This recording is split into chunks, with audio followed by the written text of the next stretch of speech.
The thing I want to speak into is there is a story right now in the economy of coaching that just says nobody's buying anything. Nobody's buying anything. No one will pay for anything. And I find that really interesting. And I'm hearing it mostly from colleagues who've been selling things based on connection, like programs where maybe the promises of the program are not super clear, but the teacher is really groovy.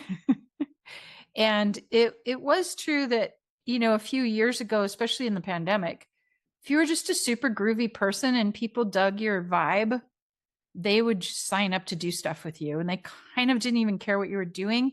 And then once they were in there, they would develop their own set of expectations because they would start to receive results in their own way. And they could turn around and tell you basically, what I got from your program was XYZ, right? The people that I know that are selling from that place now, that's just like, hey, there's this really groovy vibe. Come and connect with us, or maybe just learn a mystery school thingy. People are crickets because I think it's two things. Number one, people are in a state of anxiety and worry overall, generally, and they don't have time, even they feel like they don't have time to hang out with the groovy people in their own life. Groovy people are not enough of a medicine for them right now. And it's true, people are somewhat nervous about just the money piece because that, the economy has shifted and is shifting. But the other thing is that people are starting to imagine that they can get information, all the information they want from ChatGPT and AI, that they don't need experts anymore, that they don't need information teachers anymore. They don't need astrologers anymore. They don't need tarot card readers anymore because ChatGPT is their new astrologer, tarot card reader, stuff like that. So it's interesting that both groovy people, it's not selling, like just be with me, I'm a groovy person, it's not selling. And here's information that you could learn or that I could just simply translate for you, it's not selling. What's left? Fortunately, what's left is the thing that we are mostly directly tuned for. And that is personal magical attunement, like deep, present connection that solves problems. So both of those things, deep, present connection that solves problems. Again, it's not just I'm a groovy person and you can have me looking into your eyes for an hour a week on Zoom. That's not enough. It's not enough, even though that's present attention. It also needs to solve a problem. So I just want to say the good news about this is we are in a sweet spot. If you're here, it's because you have both of those things. And you're here, you're trying to identify the problem and the solution and the promises very clearly with our help. And that is needed now more than ever. As we are talking about our work now, it has actually reached the point where you have to say, here's what I can give you that ChatGPT can't, at least for some clients, because, you can ask, you've got a house that feels yucky. Well, you can ask ChatGPT all about what to do for feng shui. But ChatGPT don't know which of the ancestors is living in that city over there. ChatGPT don't know that. And your clients don't necessarily understand unless you're really talking about the uniqueness of your work. They don't know the difference. They just want a clear house, right? They think ChatGPT can write their will and trust for them or can comment on their existing will or trust. Okay. So it's up to you to say, yeah, don't do that. Here's why. And here's the bad results that can happen if you take that route. It's kind of up to us now to do that. ChatGPT can be my health coach.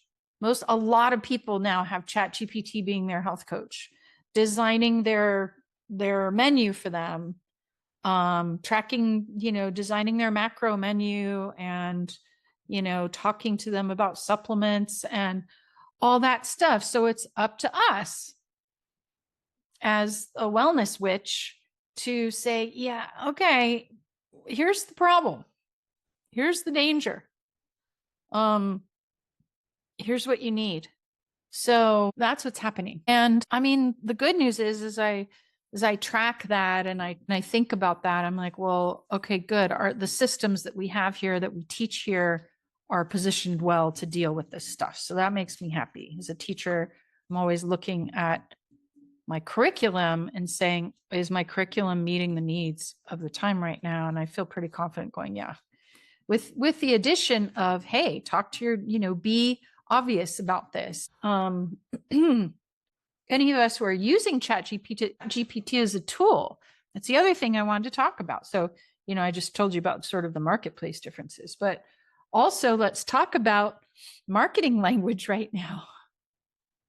Like, I don't know that many people who aren't using ChatGPT for something, or one of them, one of the Claude or whoever, whatever AI thing, because they can be very handy.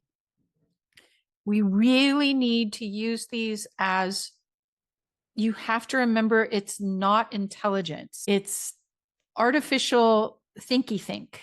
It's high level computation.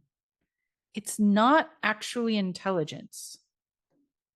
So, a couple of days ago, I was doing some thinking. I'm going to make a few changes to my programs starting in the new year. Nothing dramatic that was going to like freak you out or anything, but like some wiggles, some improvements, some shifts. And so I was going through it from the top with ChatGPT. And this is a place where I think AI can be really useful, is when you're trying to think about something that otherwise is so overwhelming. If it's something with so many data points that it's hard just to keep them all in your head while you rationalize through it, you can use ChatGPT or Claude or whatever in a conversation.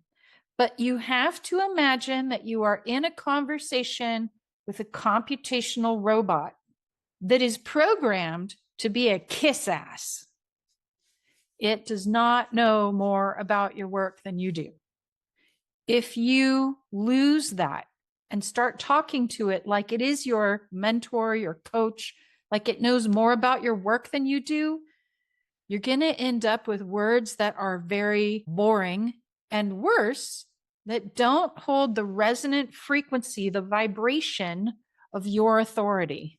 One of the reasons why I'm so committed to helping you with your words, to looking at your Google Doc, to helping you pick the right names and the right names of your signature system steps and all that stuff, is because of the gift I think I have for finding the words that fit your resonant frequency, that fit your vibrational like juju force. When we find the word that's like, oh crap, yeah, that's so you. Oh my God, that's so you. That's it. Then when people hear that word, they go, yes, that's you. Like, oh yes, that makes sense. Not that's what you do. They go, God, that makes sense. I feel that in you.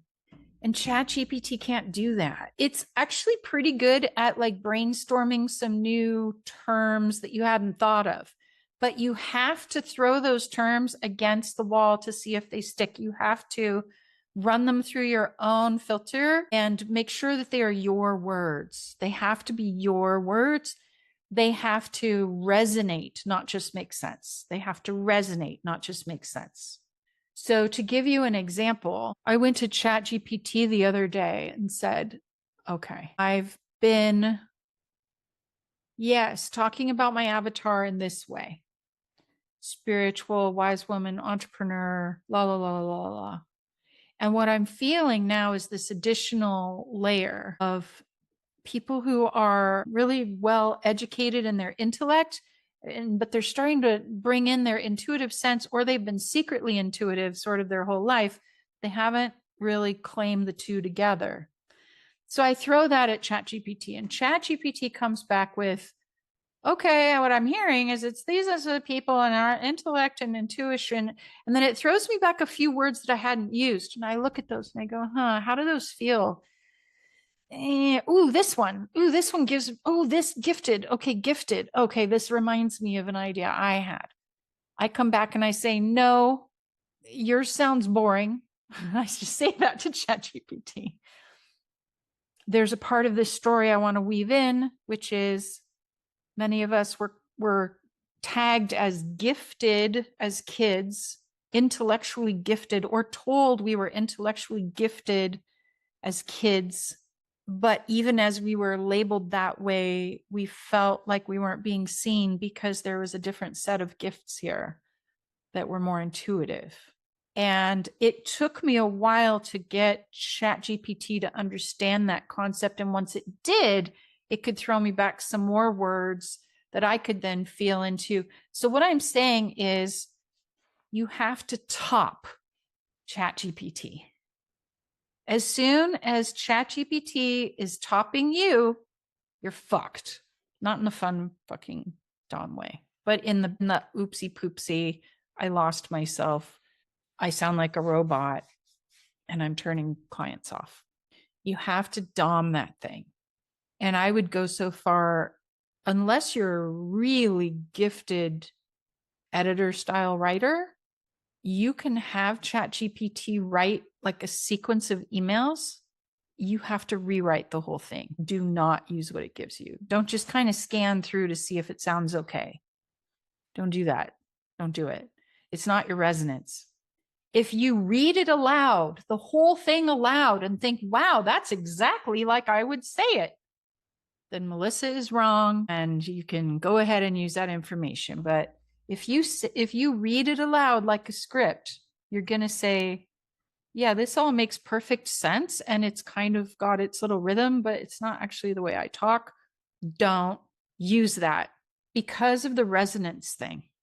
But what I did find it useful for is I could say, okay, I want to include this story about going from gifted to genius, like from intellectually gifted to acknowledging your intuitive genius, to stepping into leadership that bridges the worlds, to stepping into, mastery of the spiritual realm. Like that's kind of the flow. And so I could just say, okay, I could give that to it and say, okay, I've got that. And then I've got my 4 intuitive genius types, which kind of fit the journey like this.